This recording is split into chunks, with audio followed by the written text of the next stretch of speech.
நான் தான் உங்கள் சங்கர் பேசுகிறேன். இந்த வீடியோவில் நம்ம எதை பற்றி பார்க்க போகிறோம்னா, ஏற்கனவே நம்ம தர்பூசணியை பற்றி வீடியோ போட்டிருப்போம். ஒரு 2-3 வீடியோ போட்டிருப்போம். இப்போ தர்பூசணி 45 நாள் ஆச்சு. இந்த தர்பூசணி போட்டு இப்போ கொடி 45வது நாள் இப்போ ஆயிடுச்சு.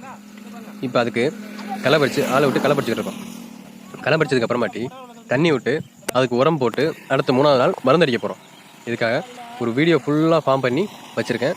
அந்த வீடியோ தான் உங்களுக்கு அப்லோட் பண்ணலாம் அப்படின்னு சொல்லி இந்த வீடியோ உங்களுக்கு டெலிட் பண்ணுறேன். இந்த வீடியோவில் இதில் பார்த்தீங்கன்னா 45வது நாள் நம்ம மருந்து அடிக்கிறோம்னா 49வது நாள் 50வது நாள் இந்த வீடியோட கடைசியில் அந்த காய் எப்படி இருக்குது அப்படிங்கிறத ஜஸ்ட் மருந்து அடித்ததுக்கும் அந்த காய் நான் வீடியோவில் காமிக்கிறதுக்கும் இடையில ஒரு 4 நாள் 5 நாள் தான் டிஃப்ரென்ஸ். அதுக்குள்ளே காய் எந்த அளவுக்கு நமக்கு ரிசல்ட் கிடச்சிருக்கு, எந்த அளவுக்கு நமக்கு காய் பெருத்திருக்கு அப்படிங்கிறத நீங்கள் பார்த்தே தெரிஞ்சுங்க. இந்த கொஞ்சம் பொறுமையாக பார்த்தா தான் உங்களுக்கு புரியும். ஸ்கிப் பண்ணாமல் கடைசி வரையும் வீடியோவை ஃபுல்லாக பாருங்கள். வாங்க வீடியோ. இப்போ இந்த பிஞ்சு இறங்கியிருக்க ஸ்டேஜ் பார்த்தீங்கன்னா 35வது நாள். 35வது நாள் பிஞ்சு எப்படி இருக்குன்னு பாருங்கள், எவ்வளோ சின்னமாக இருக்குது அப்படிங்கிறத பாருங்கள். 35வது நாள் இப்போ நாங்கள் களை பறிச்சுக்கிட்டு இருக்கோம். இப்போ 37வது நாள் உரம் போடுறேன். 42வது நாள் 41வது நாள் மருந்து அடிக்கிறேன். 48வது நாள் 49வது நாள் அதுக்குங்கிட்ட 5 நாள் கழிச்சு 47 48 இந்த ஸ்டேஜில் காய் எப்படி பிஞ்சு எந்த அளவுக்கு பெருத்திருக்கு அப்படிங்கிறதையும் இந்த வீடியோவில் காட்டுறேன். இப்போ 10 ஏக்கர் போட்டிருக்காரு. 10 ஏக்கரில் 2 ஏக்கருக்கான மருந்து உரத்தை மட்டும் இப்போ நான் உங்களுக்கு சொல்கிறேன். ஏன்னா 10 ஏக்கருக்கும் பார்த்தீங்கன்னா அதுக்கு 2 மணி நேரம் 3 மணி நேரம் வீடியோ எடுக்கணும். அது ரொம்ப பெரிய ப்ராசஸ். நல்லா வீடியோ 2 ஏக்கருக்கு உள்ள உரத்தை மட்டும் நான் சொல்கிறேன். பார்த்தீங்கன்னா 2 ஏக்கருக்கு ஸ்பிக் டிஏபி 75 கிலோ, அதாவது 1.5 சாக்கு, 50 கிலோ ஒரு சாக்கு, 25 கிலோ ஒரு சாக்கு. அடுத்து கடலை புண்ணாக்கு பார்த்தீங்கன்னா 60 கிலோ. 2 ஏக்கருக்கு 1.5 மூட்டை ஸ்பிக் டிஏபி, 60 கிலோ கடலை புண்ணாக்கு. சரிங்களா? இப்போ அந்த 1 மூட்டை டிஏபியை கொட்டிடுறோம்.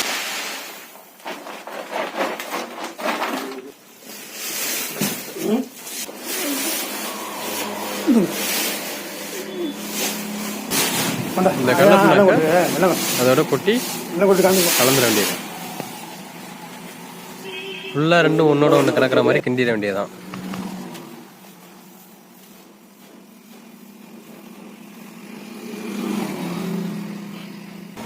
இதுதான் இருக்கு. இப்போ இதில் இன்னொன்று, நிறைய பேர் பொட்டாசு போட்டால் பங்க சொல்லது இருக்கும் அப்படிங்கிற ஒரு கண்ணோட்டத்தில் இருப்பீங்க. பொட்டாசு கொஞ்சம் அதிகமாக போட்டிங்கன்னா பிஞ்சு இந்த இதெல்லாமே வெம்பி கொட்டிட்டு அந்த ஒரு பிரச்சனை இருக்குது. அதனால கொஞ்சம் கேர்ஃபுல்லாக இருங்க. வாய்க்காலுக்குள்ளே தான் அந்த உரத்தை போட போகிறோம். வாய்க்காலில் தூரை ஒட்டி தூருக்கு தூருக்கு பக்கத்துலேயே போடாமல் ஒரு ஜானுக்கு தள்ளி அந்த உரத்தை போடணும். தூரிலிருந்து ஒரு ஜான் தள்ளி போட்டு போகணும். பார்த்தீங்கன்னாலே தெரியும் அந்த அளவுக்கு எப்படி போட்டு போகிறாரு. தூர் போட்டிங்கன்னா அது மாதிரி தண்ணியில் கலந்து கரைஞ்சிடும். இப்போ பார்த்தீங்கன்னா மருந்து அடிக்கணும். 3 நாள் கழிச்சு உரம் போட்டது 3 நாள் கழிச்சு மருந்து அடிக்கணும். அதில் ஃபஸ்ட்டுன்னா ஆல்-19 19 இது டேங்க்கு 50 கிராம் அந்த கணக்கில் நம்ம போட்டுக்கிறோம். ஒரு ஏக்கருக்கு பார்த்தீங்கன்னா எத்தனை டேங்க் அடிக்கணும்னா 10 டேங்க் அடிக்கிற மாதிரி வரும். சரிங்களா? அதுக்கேற்ற மாதிரி வாங்கிக்கணும். நம்ம எத்தனை டேங்க் அடிக்கிறோமோ அதுக்கு தகுந்த மாதிரி தண்ணி ஊற்றிக்கிற வேண்டியதான்.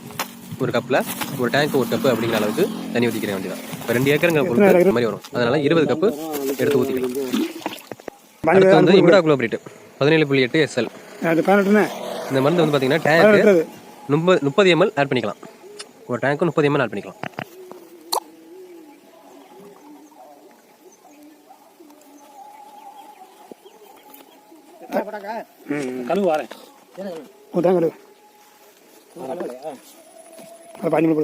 அடுத்தது ஃபேண்டாக்.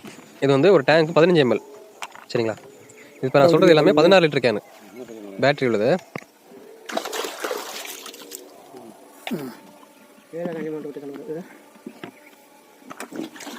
அடுத்து நம்ம கரைச்சி வச்சிருக்க ஆல்-19 இதுலேருந்து ஒரு கப்பு, அதாவது ஒரு டம்ளர் எடுத்து தண்ணி ஊற்றிக்கிறோம். நல்லா கரைச்சிக்கிறோம். கீழே ஒரு சில நேரம் கரைசல் கீழே படிவமாக படிச்சதான்னு படிஞ்சிடும். நல்லா ஃபுல்லாக கலக்கி விட்டு ஒரு டம்ளர் எடுத்து டேங்கில் ஊற்றிடும். அவ்வளோதான். இனிமேல் டேங்க் ஃபுல்லாக தண்ணி ஊற்றி ஸ்ப்ரே பண்ண ஆரம்பிச்சிட வேண்டியதான். ஃபுல்லாக எல்லா இலையிலையும் படுற மாதிரி ஸ்ப்ரே பண்ண வேண்டியதான்.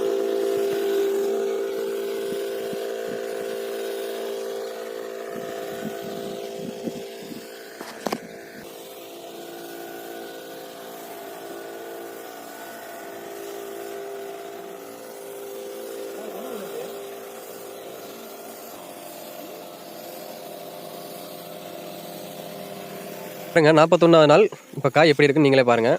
41வது நாள் மருந்து அடிக்கிறோம். இன்னும் 5 நாள் கழிச்சு இந்த காய் எந்த அளவுக்கு பெருக்குது அப்படிங்கிறத நீங்களே பாருங்கள். கடைசியில் காமிக்கிற வீடியோ கடைசியில் நீங்களே பாருங்கள். தோட்டத்துக்கு இப்போ பார்த்தீங்கன்னா ஒவ்வொரு காயும் எந்த அளவுக்கு பெருசாக இருக்குது அப்படின்னு பார்த்தீங்கன்னா நீங்களே தெரியும். ஒவ்வொரு காயும் 5 கிலோவுக்கு குறையாது. இப்போவே 5 கிலோ பெறும்னா போக 12 கிலோ வரையும் வரும்.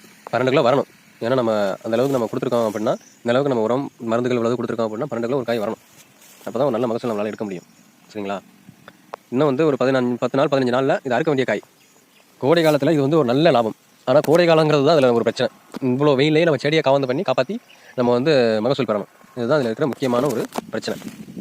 கரெக்டான நேரத்தில் மருந்து கொடுக்கணும், கரெக்டான நேரத்தில் உரம் போடணும். அப்போ தான் நம்ம காய் வந்து பெருக்க வைக்க முடியும். காய் வந்து எந்த ஒரு பாதிப்பு இல்லாமல் நம்ம அறுக்க முடியும், அறுவடை செய்ய முடியும். இது எல்லாத்தையும் கரெக்டாக பார்த்துங்க. நீங்கள் எந்த ஒரு சந்தேகமாக இருந்தாலும் எனக்கு இந்த கமெண்ட் செக்ஷனில் எந்த ஒரு சந்தேகமாக இருந்தாலும் என்கிட்ட தயங்காமல் கேட்கலாம். இந்த மிளகாயோட சேர்த்தும் இல்லை இண்டிவிஜுவலாகவும் போட்டிருப்பேன். நீங்கள் எந்த ஒரு சந்தேகமாக இருந்தாலும் நீங்கள் எல்லா வீடியோவும் பார்த்து நீங்கள் அதை பார்த்ததுக்கு அப்புறமாட்டியும் எனக்கு புரியலை அப்படிங்கிற பட்சத்தில் எனக்கு ஃபோன் பண்ணி நீங்கள் வந்து என்கிட்ட எந்த ஒரு டவுட்டாக இருந்தாலும் என்கிட்ட கேட்டு நீங்கள் கிளியர் பண்ணிக்கலாம். சரிங்களா? வந்து 10 டன் காய் எடுக்கணும். அப்போ தான் நம்ம நல்ல மகசூல் அடைஞ்சிருக்கோம் அப்படின்னு தெரிஞ்சுக்கலாம். 10 டன் காய் நம்மளால் எடுப்போம். இப்போ நம்ம அந்த அறுவடை பண்ணது எத்தனை டன் இருக்குது அப்படிங்கிறதையும், அதை கொண்டு போய் மார்க்கெட்டில் எத்தனை ரூபாய்க்கு போடுறேன், எவ்வளோ நான் லாபம் எடுக்கிறேன் அப்படிங்கிறதையும் ஃபுல்லாக உங்களுக்கு இன்னொரு வீடியோவில் நான் அப்லோட் பண்ணுவேன். சரிங்களா? இது மட்டும் இல்லாமல் இதுக்கு இன்னொரு மருந்து கொடுக்கணும்.